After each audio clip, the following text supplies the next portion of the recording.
Hi, I'm Fallon and I'm a senior in engineering physics.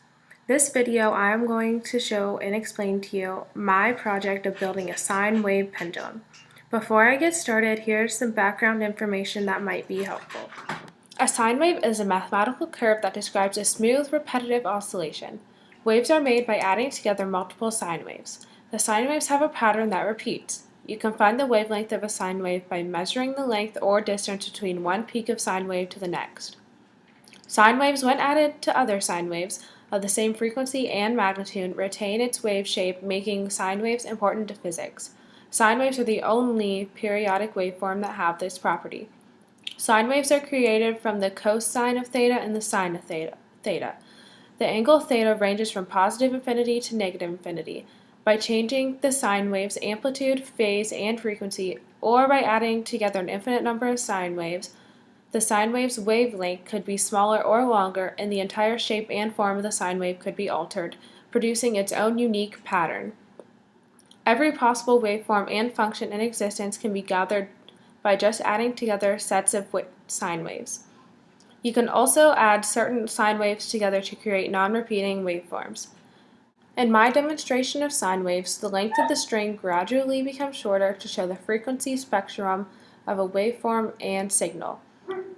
The signals and waveforms we see in real life have a beginning and an end. The waveforms can be thought of as an infinite number of sine waves, and each sine wave has no absolute beginning or ending. All the sine waves cancel each other out at all times except for when the signal is present.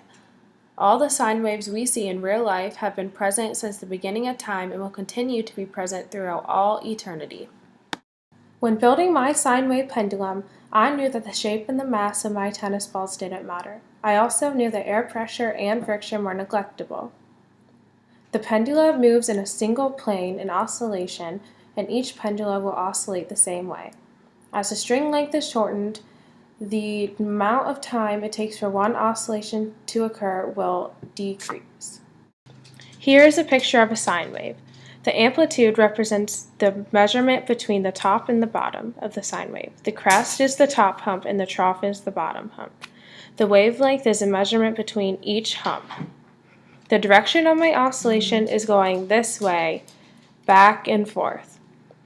The amplitude represents the length of my string. So when I shorten the amplitude, my string length becomes shorter and the speed it takes for one oscillation to occur is decreased.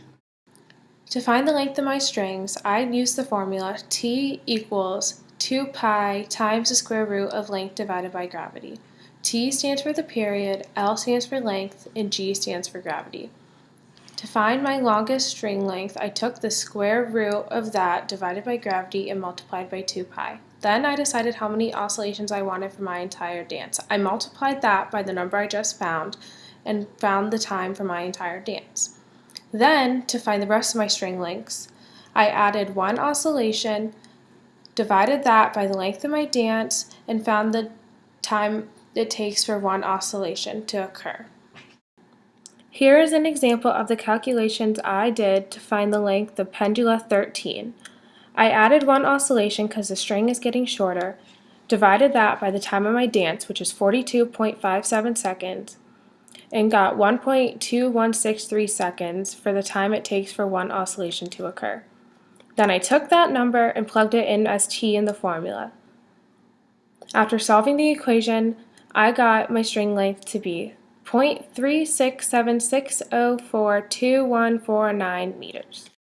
Here are some clips of my building process.